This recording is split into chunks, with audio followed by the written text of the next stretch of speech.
Hey everyone, my name is Sydney, and myself, Malika, Stephanie, and Jamichael work together to bring you our presentation on the ANA Code of Ethics. The ANA Code of Ethics for Nurses outlines guidelines for nursing responsibilities to make sure quality care and ethical obligations are consistent and enforced across the field. The Code of Ethics is a set of 9 provisions that focus on integrity and moral principles when taking care of patients. For our presentation, we chose to focus on Provision 8. This provision states the nurse collaborates with other health professionals to protect human rights, promote health diplomacy, and reduce health disparities. The common theme you'll see for this provision is that it focuses on duties beyond direct nurse/patient encounters. So working with other professionals, other groups to provide consistent healthcare to all. Provision 8 has 4 different sections. Part 1 is titled Health is a Universal Right. This section includes access to healthcare, emergency care, education, food security, injury prevention, public education, etc. to all people in the community. By providing these things to the community, it leaves no one out, and it also tries to make access for these things for everyone. Part 2 is Collaboration for Health, Human Rights, and Health Diplomacy. This is working to achieve and sustain health. It also focuses on what collaboration can be done to promote healthcare for everyone, no matter their background, race, ethnicity. We try to be as inclusive as possible. Part 3 of Provision 8 focuses on advancing health, increasing human rights, and reducing disparities. So one of the main things that we work on in this provision is new and innovative ways to provide advanced healthcare and figuring out how to collaborate and spread those to a wider population.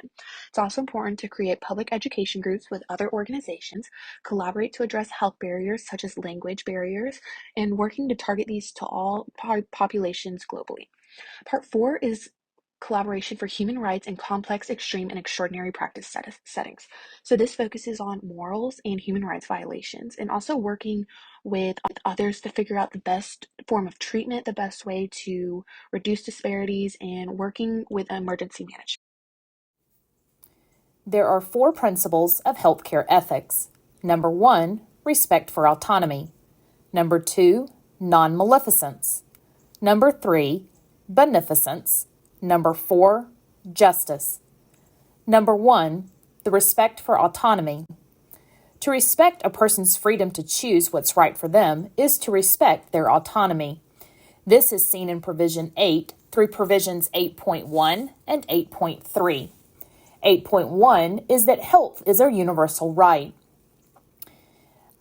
A person needs to have complete information about all possible treatment options in order to make the best decision for themselves.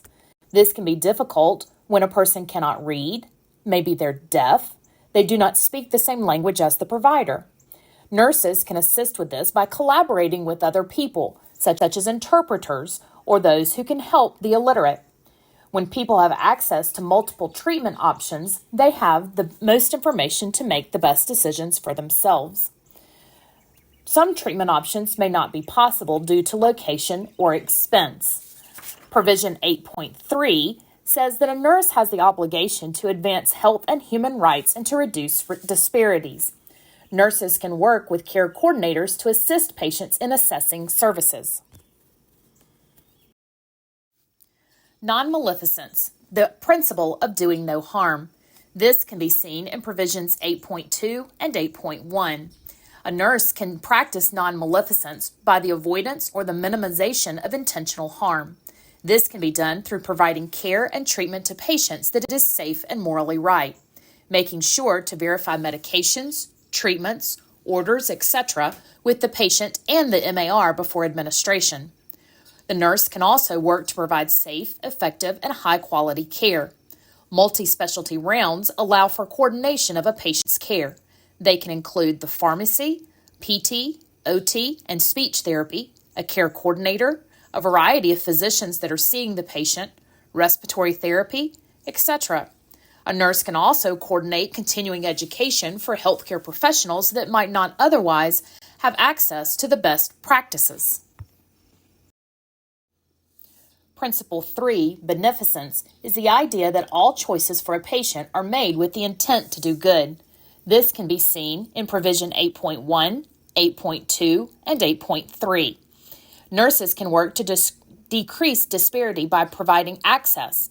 Historically, nurses have been the ones to take healthcare to battlefields, mountain villages, foreign countries, and other remote places where people did not have adequate access to health care. Nurses can also decrease disparity through education. Nurses can coordinate community events that provide awareness and education. Materials can be written or illustrated or translated into multiple languages or even delivered as voice audio recordings. It is up to the nurse to determine how best to deliver healthcare information to the patient in a way that they will both understand and comprehend what is being asked. Principle number 4, justice, as seen in Provision 8.4. This is the idea that nurses will treat and provide care fairly to all patients. Nurses can help marginalized groups gain access to health care by working with community services, government organizations, and local churches to provide resources. Marginalized groups often lack effective health care due to lack of understanding about the efficacy of treatments in different genders, ethnicities, or so forth. Nurses can advocate for research and policy that includes marginalized populations, such as African Americans, LGBTQ communities, lower socioeconomic communities, or even cultures that misunderstand healthcare. First, we want to start off with situation and example for Provision 8. For respect for autonomy, we show this by telling the truth, respecting the privacy of others, protecting confidential information, and obtaining consent for interventions with patients. First, with patients that don't speak English, we provide a trained interpreter, so the patient is able to make their own decisions or understand what's going on. Then we make sure that we don't share patient information with other coworkers, especially if they're not treating that patient or helping treat that patient. And we should, we also show this by respecting and advocating for the patient about procedures or blood transfusions, to make sure it's not against their culture or their beliefs. And we have to collaborate with the patient and with others who are helping with that patient care. So that's how we will show respect for autonomy in Provision 8. Next, we have non-maleficent. And as I spoke on the last slide, we are focusing on collaboration. So we show non-maleficent by refraining or avoiding to do something that could put a patient at a higher risk of harm or worsening their condition, and providing safe, effective, high-quality care. So we have to collaborate with these doctors, especially if we're having the most patient interaction, if we feel like a medicine is not enough or it's too much. So we have to let the doctor know, okay, this the patient's weight, and this how they're dealing with the med, this their effect, and let them know maybe, we need to up the dose or decrease the dose if the patient is kind of like, seem like it's having like a drop in blood pressure, anything. Also, we can educate diabetic patients on what food and drinks are not safe for them that could worsen their condition. So, of course, staying away from that sugar, that extra sugar, getting more on a vegetable and protein type diet. Next, we have beneficent, when we show this by performing a deed or act that benefits someone to increase their chances of improved health. And we also show this by ensuring the patient's best interest is considered regardless of the nurse's personal opinion.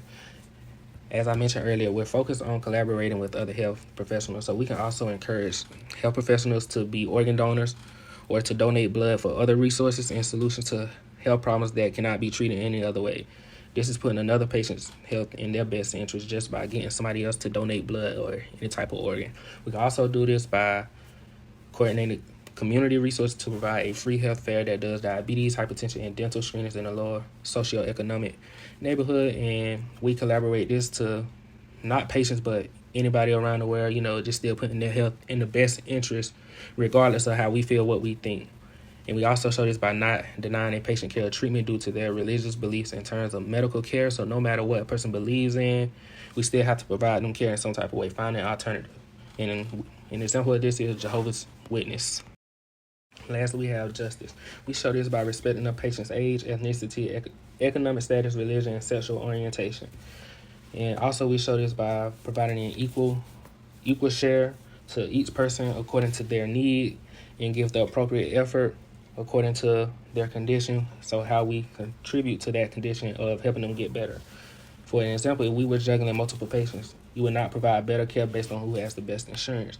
Also, we wouldn't provide better care on a person's status, whether they're famous or have more money. We would provide care based on the level of acuity which patient is in the worst condition. Also, we show this by advocating for marginalized groups, both inside the healthcare organization, but also in research and policy. Now, jumping back to the first example, no matter a person's status, whether they're famous, rich, if we have a person that's in a worse condition, we have to give our attention to that person who's in a worse condition.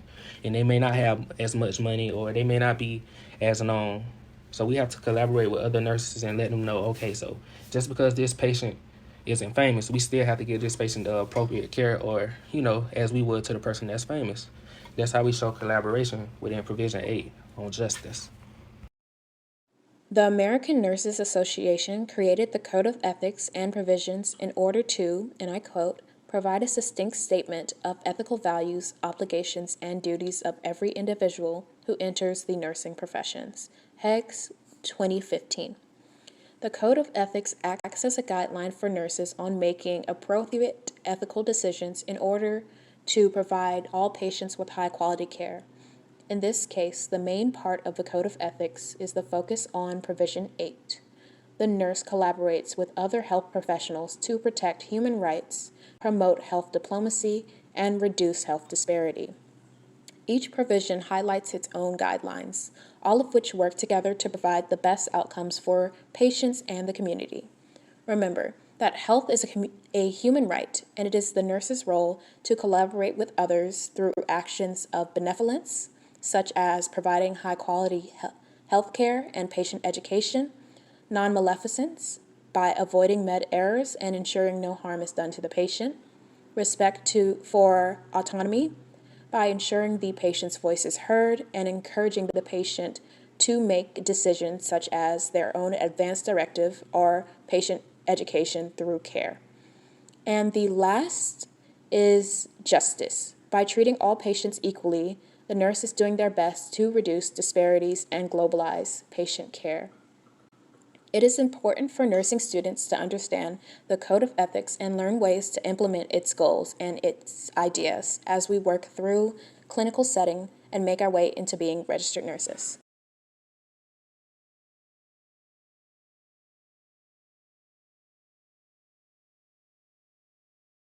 Hello, my name is Malika Vincent, and I will be explaining our Cahoots for this presentation. For question number 1, what is the role of a nurse under Provision 8 in the ANA Code of Ethics? Choose the best answer. So we have red, to advance nursing through research and professional standards of development. Blue, to work with others to protect rights, promote health, and limit disparity. Yellow, to show compassion and respect for the unique attributes of every person. And green, to protect rights, promote health, and safety of the patient. And the correct answer is blue, to work with others to protect and promote health and limit disparity. Now, the reason why this is the correct answer is taking a direct quote from the ANA Code of Conduct, Provision 8. It states, the nurse collaborates with other health professionals to protect human rights, promote health diplomacy, and reduce disparities. Heggs, 2015, page 31. Now, the emphasis on this question is to collaborate with others. Our focus is to protect rights, promote health, and limit disparities, making blue the correct answer.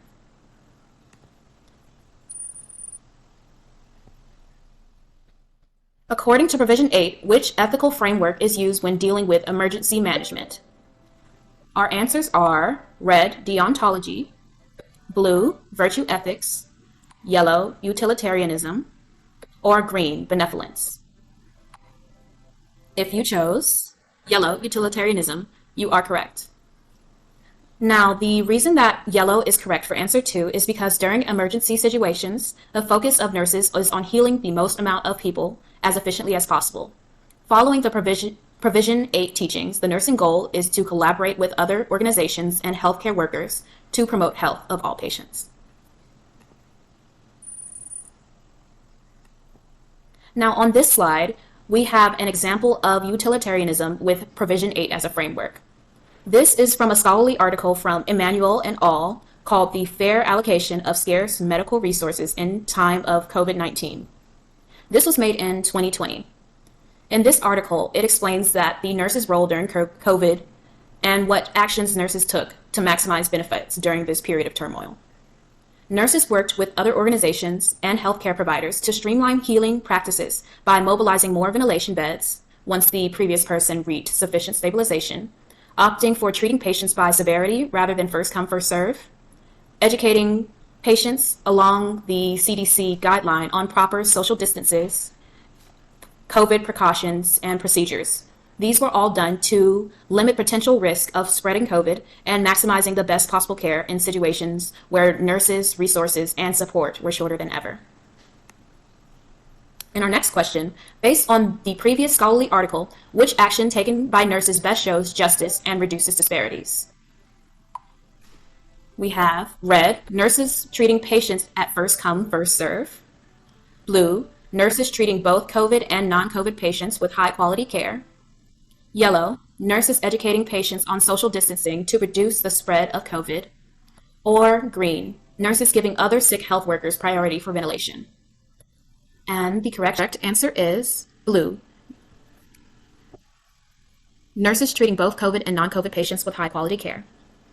The reason why this is the correct answer is, according to the Nursing Ethics Across the Curriculum and into Practice by Butts and Rich, justice is to treat all people as equals, and in this case, by providing fair treatment to both COVID and non-COVID patients, by providing both with high quality care, the nurses are attempting to provide equality in treatment.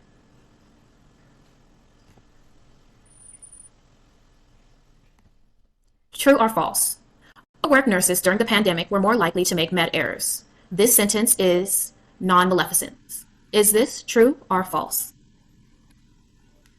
The answer is false. According to the nursing ethics textbook, non-maleficence is the act to not harm a person.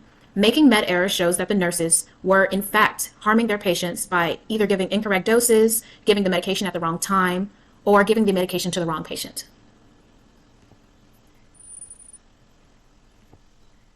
Time for a case study.